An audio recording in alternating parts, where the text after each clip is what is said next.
Radio Publique Africaine.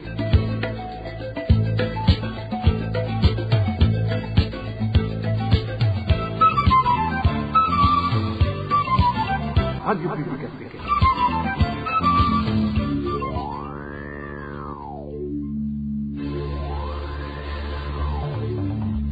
C'est le moment de suivre le journal parlé en français. À la présentation, Josiane Mouzaned.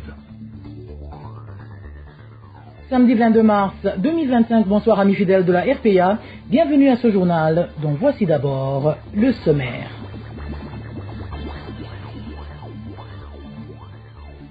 Le 22 mars de chaque année, le monde célèbre la journée de l'eau, une journée qui trouve bon nombre de Burundais dans l'impossibilité d'avoir accès à l'eau potable, une pénurie qui n'épargne même pas les hôpitaux.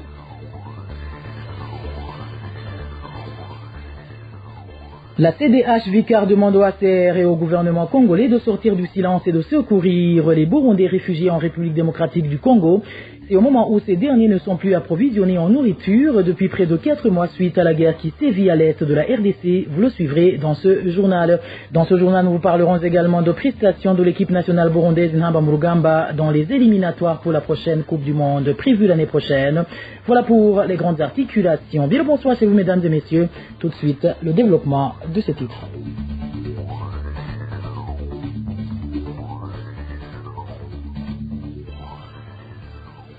Bonsoir. Débutons ce journal par la page sécuritaire où un retraité habitant la province Karoussi a failli être assassiné la nuit de ce jeudi par un groupe de malfaiteurs non encore identifiés. Alité à l'hôpital de la place, les voisins de cet homme se disent très inquiets pour sa sécurité vu qu'il n'y a pas si longtemps, un de ses enfants a été tué à coups de poignard par des gens non encore identifiés jusqu'à ce jour. Plus de détails avec David-Claude Mbananayo.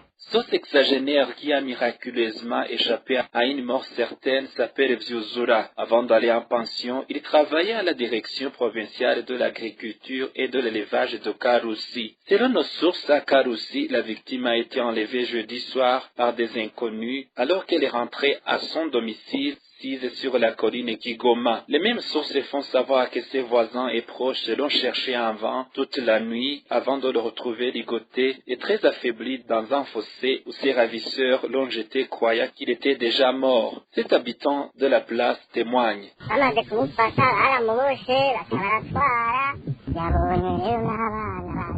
Ils l'ont immobilisé et l'ont conduit dans un endroit qu'on ignore. Ce sont les écoliers qui se rendaient à l'école vendredi matin qui l'ont les premiers, puis il a été secouru par les passants. Le fossé dans lequel il se trouvait est entouré par des buissons et il n'y a aucune habitation aux alentours. Quand il a été ramené sur le sol, il était couvert de blessures et incapable de parler.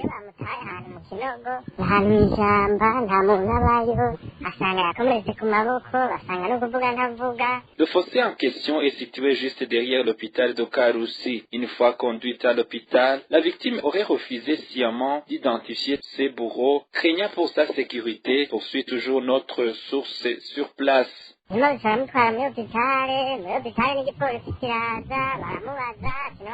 Une fois à l'hôpital, la police s'est rendue à son chevet et alla interroger sur l'identité de ce bourreau. Mais le vieux a rétorqué que, même s'il connaissait ses agresseurs, il a préféré ne rien dire car il craignait qu'ils ne s'en prennent à nouveau à lui. Pour le moment, les proches et amis d'Ovziozura demandent à l'administration et aux agents de l'ordre de renforcer la sécurité de ce sexagénaire, surtout que 2 mois seulement avant, son fils de 18 ans a été poignardé à mort à son domicile par des gens non encore identifiés jusqu'aujourd'hui. Merci à toi David-Claude Mbananayo. En page réfugiés, la coalition pour la défense des droits de l'homme et des réfugiés vivant dans les camps CDH Vicar en sigle, se dit très préoccupé par la survie et la sécurité des réfugiés burundais se trouvant à l'est de la République démocratique du Congo, à cause des guerres qui font que beaucoup d'organisations humanitaires quittent ce pays. Jean Bosco Zigilo, porte-parole de cette coalition, appelle le HCR à sortir du silence et à s'impliquer fortement dans la protection de ces réfugiés. Suivez Jean Bosco Zigilo, il est le porte-parole de la CDH Vicar. La CDHVK trouve inexplicable et impossible la situation qui prévoit dans le cas des réfugiés d'Orsenda et Mulongwe se trouve à République démocratique du Congo, parce que dans ce pays, comme vous tous vous le savez, des mois s'écoulent avec un combat intense entre la République démocratique du Congo et le mouvement M23. La CDHVK se pose la question de savoir si ce combat exclut les réfugiés.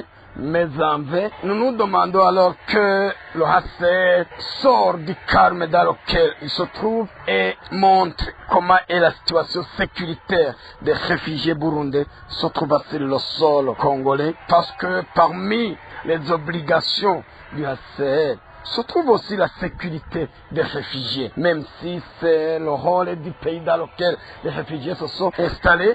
Mais le HCR aussi est impliqué. La CDHVK demande aussi au gouvernement congolais non seulement arrêter les combats et aller dans les négociations avec le mouvement qui s'oppose, mais aussi en tant que défenseur des droits des réfugiés, nous demandons au gouvernement congolais de penser à la sécurité des réfugiés.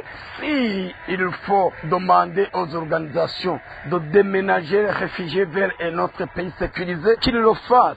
Mais si ça demande l'intervention d'autres organisations, c'est la République démocratique du Congo qui devrait le faire en premier lieu, en partenariat avec la CE. Pour la CDHVK, nous trouvons que la solution la plus durable pour ces réfugiés, alors que le combat continue, c'est quand même de faire sortir les réfugiés au territoire du Congo vers un autre pays plus sécurisé. Pour ça, nous demandons aux pays de l'EAC, nous demandons aux pays de l'Afrique, nous demandons à l'Union africaine et à l'ONU de penser aussi à la vie de ces réfugiés et trouver une solution durable, parce qu'eux aussi ont besoin d'être sécurisés.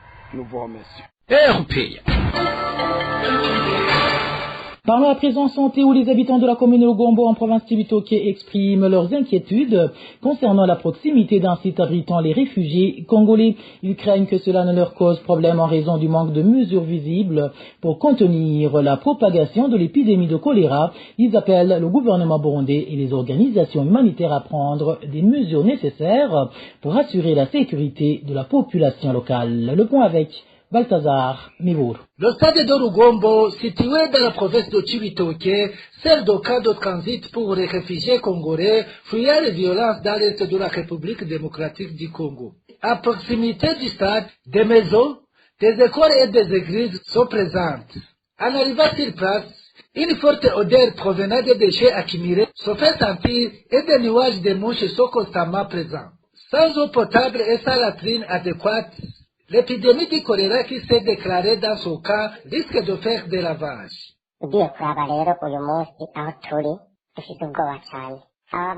Nous sommes profondément inquiets en ce moment car nos frères et sœurs congolais n'ont aucun endroit où dormir lorsque la pluie tombe. Ils n'ont ni toilette ni accès à l'eau potable. La situation est vraiment préoccupante. Si ces conditions persistent, il y a un grand risque que l'épidémie se propage.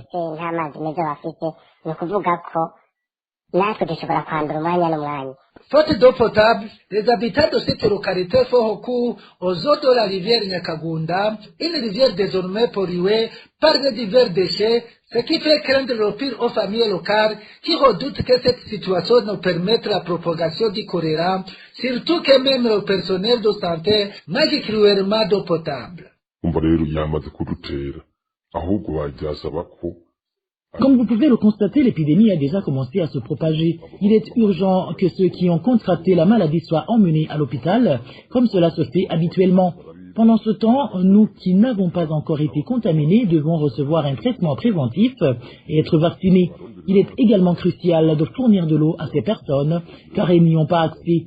Il est essentiel d'agir rapidement pour lutter contre cette contamination et éviter la propagation de l'épidémie.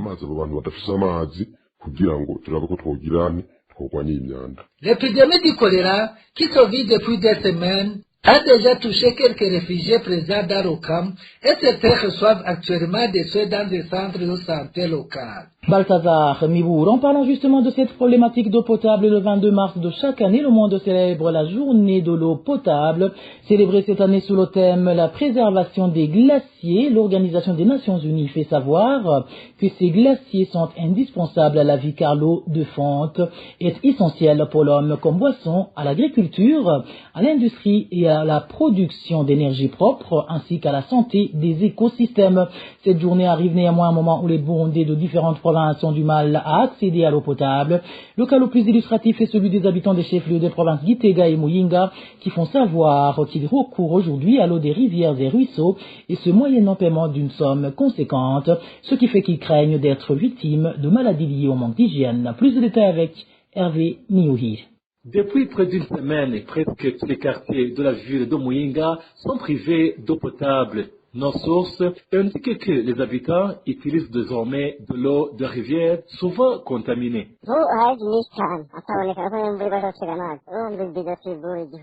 Cela fait 5 jours sans eau. Nous devons recueillir l'eau de pluie. Un bidon coûte 1000 francs, mais nous sommes obligés de donner 1500 à un taxi vélo pour en apporter une grande quantité. Nous puisons l'eau dans les sources d'eau Gahasa ou Rutimbura. Le problème est réel.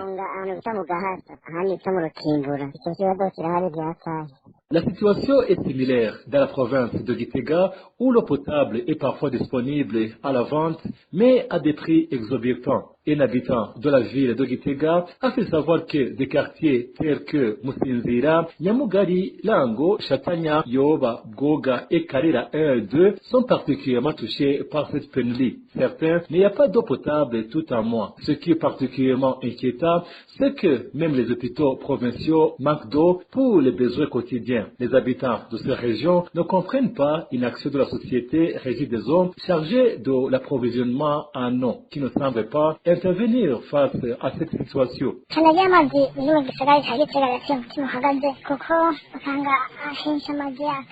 La pénurie d'eau à Gitega est préoccupante. De nombreux robinets sont à sec. Et même l'hôpital central manque souvent d'eau. Il doit gérer l'eau des réservoirs, mais on ignore ce que fait Régie des eaux. Certains lieux fréquentés devraient être prioritaires car ils sont envahis par les déchets.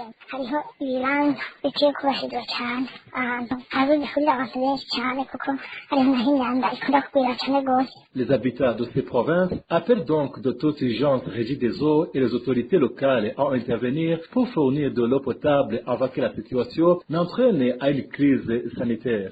Merci à toi Hervé Niyuhi. Les mêmes sons de cloche au camp de Nakivale en Ouganda qui abrite les réfugiés burundais. Selon un des Burundais réfugiés dans ce camp, cette situation les met en danger car ils contractent souvent des maladies des mains sales vu que la seule période où ils ont un semblant d'accalmie est celle pluvieuse du fait que la précarité dans laquelle ils vivent ne leur permet pas d'acheter l'eau potable nécessaire. Suivez.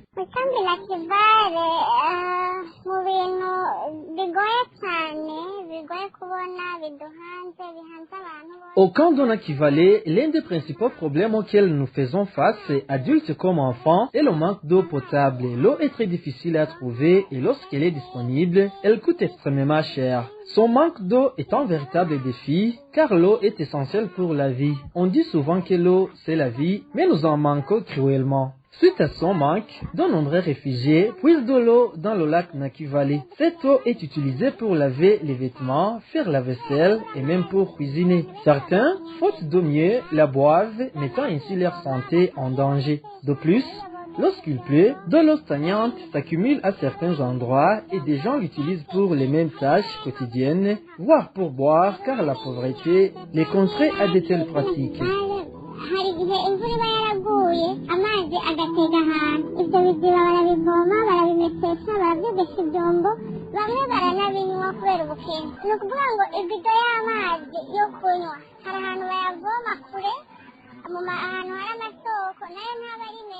L'eau potable provenant des sources éloignées est rare.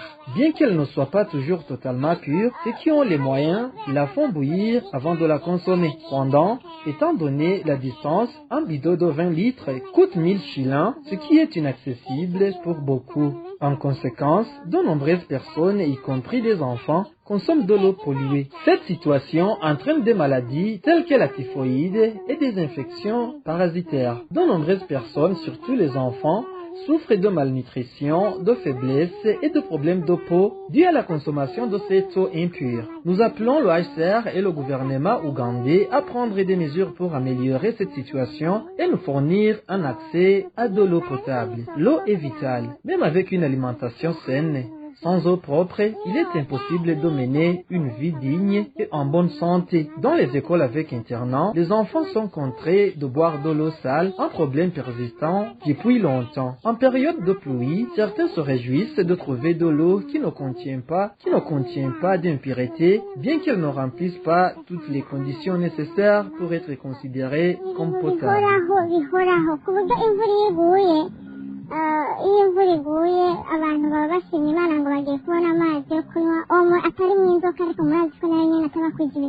Je vous le disais en titre, le Burundi a croisé le fer hier avec la Côte d'Ivoire dans le match comptant pour les éliminatoires de la Coupe du Monde 2026.